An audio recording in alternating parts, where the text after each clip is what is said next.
Okay, so here we are back in the blue moleskin sketchbook. I feel like I can definitely say that this is the book that made me an artist.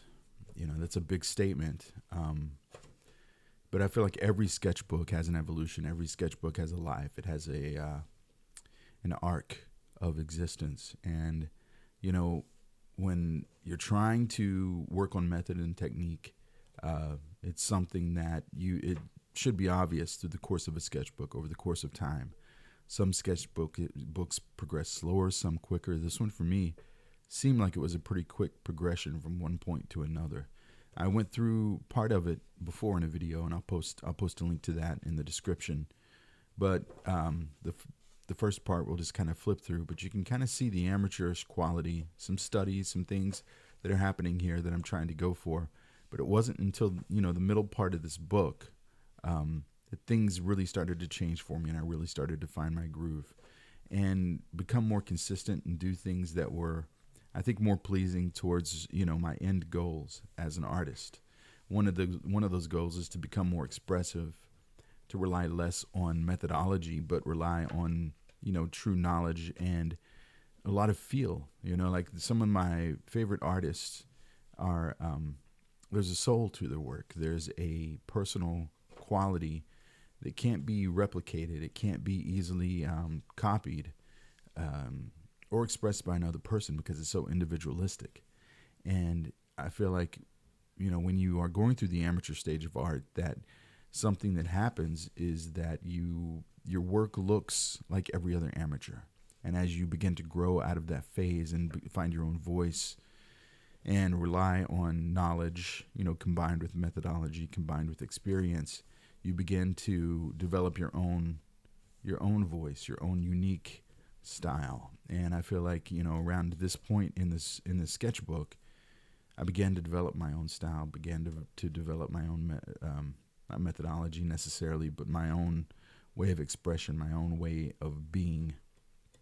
As I had said before, this drawing is important to me because of the expressive quality of it and the way that the mindset I had when I created it. That it was, I wanted to be free, and I felt like there was a sense of freedom there that I got that I didn't have in a lot of my work and haven't had in a lot of my work.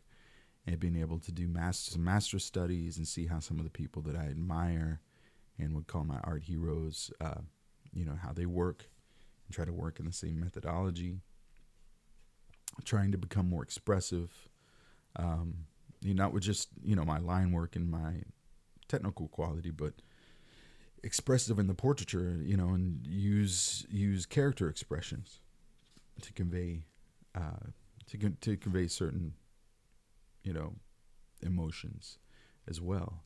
That's something that I hadn't really done before, so I was trying to find more expressive faces, and that's something I'll continue in the future. But this sketchbook, for me, became a true high water mark this far. I completed it in 20 days. I started on the 10th and finished on the 30th. Um, and I think this is the point where we left off last time. So in 20 days, 3 weeks, I completed a sketchbook, which is impressive to myself. That it means I was drawing. It means I was doing some hard work, and I think that's as much as I can say. This it has something to do with this moment in time. I think the amount of work that I did, and even outside of the sketchbook, I think that really contributes to growth as much or more than anything else. And I was trying to do just different, like I said, a more expressive quality in my sketchbook. Trying to do figures that I know, figures that are iconic or famous. This was Dolly Parton. I'm not sure I got the likeness here, but it was a little bit tighter than I wanted it to be. But it was just an exercise, sketch exercise, the same way with George Foreman. He died and wanted to do a little tribute to him. Trying to use, this lost kind of area here that gives a sense of depth without having to draw in all the detail of this. Just using the portrait and then his big fist in the center to kind of bring forward that, sensation of near and far by making the big fist like that. This was something that I wasn't happy with at first because, it was literally 3 minutes. I just sat down and I wanted to see if I could just get a likeness in just a couple of minutes, with just as few strokes as possible. This is singer Dua Lipa, and I don't know that I got her likeness, but the more that I look at it, the more that I see how direct I was with the pencil and with, putting the marks down, I become more happy with this because this is the direction that I want to go. I think everything is in the right place as far as, facial features and, the head construction. But being able to express that in a quick way is something that when I see a lot of the artists that I like that are able to put down a mark and it's so elegant and so accurate and so beautiful, that's what I aspire to. This is something I drew at the airport waiting for my wife, Miley Cyrus portrait. And I like the expressiveness of the line here. Again, I'm doing a little more rendered look, but I'm trying to be a little more impressionistic and kind of give the sensation of her energy, her voice. I think she's famous for that. Biggie Smalls wanted to try to get a likeness of him. I think it worked okay. I'm really trying to use these expressive, shading lines. When I'm rendering, I'm not trying to get like true rendered photographic look. I'm trying to be a little more expressive with the line work. I'm thinking of Sargent. I'm thinking of, different people like that, that use more expression in their line work and their portraiture to create, a character, like a feel for something expressive in their work. And so, I was fairly happy with that. Amy Winehouse, from a distance it looks okay, but I think I could have done more to make it a little more expressive. I think I was a little too conservative, as far as blocking in. This is something that I'm fairly happy with. You can see here that I'm using shape design, something that when I've been practicing gouache lately, I plan on doing some gouache studies on and putting those videos out. But, capturing shape design is one thing that's important when you're painting, when you're drawing, when you're doing block in like this, when you're seeing shadow shapes, and when you find an image that has strong shadow shapes and strong design, to highlight the design is something that can really enhance your drawing, and really just using two tones, two values minimally to create form. And that's something that I was playing with here. Trying to do a De Niro. He's got an expressive face, but I'm not sure that I captured his likeness very well, but I like the way I handled this, with the expressiveness of the line, but still remaining a little bit tight. I'm pretty sure this Bill Evans didn't work out the way I wanted it to. It's a little less, I don't know. It just doesn't have the feel that I want it to have. It's a little too mild in its take. And then the same way with this, I didn't have a lot of time. I was in the park and had to leave pretty quickly, and I didn't get as far as I wanted to on this one. But again, working with minimal values, minimal tonality, dark and light, and trying to find images with big dark shapes that I can put in very quickly and use. The Bob Dylan here, I drew Bob Dylan again. I wanted to do something a little more stylish than I'd done previously. Let's look back and see previously the Bob Dylan that I'd done. You can see it's a little more impressionistic. I was using the side of the pencil to kind of get in a lot of tones, smudging, and I don't think it really works as well as I wanted it to. But this one I'm a lot more happy with because of the shape design. It's a little more graphic in quality, and it was a high contrast image, and I was able to capture that with designing these shapes and really being able to express form in a simplistic way using a dark and a light. I drew this live from a sculpture. It was just a very quick drawing. I was, when I have my sketchbook with me and I see something and I have the time to, 5 minutes to stop and draw, it's something that I like to do.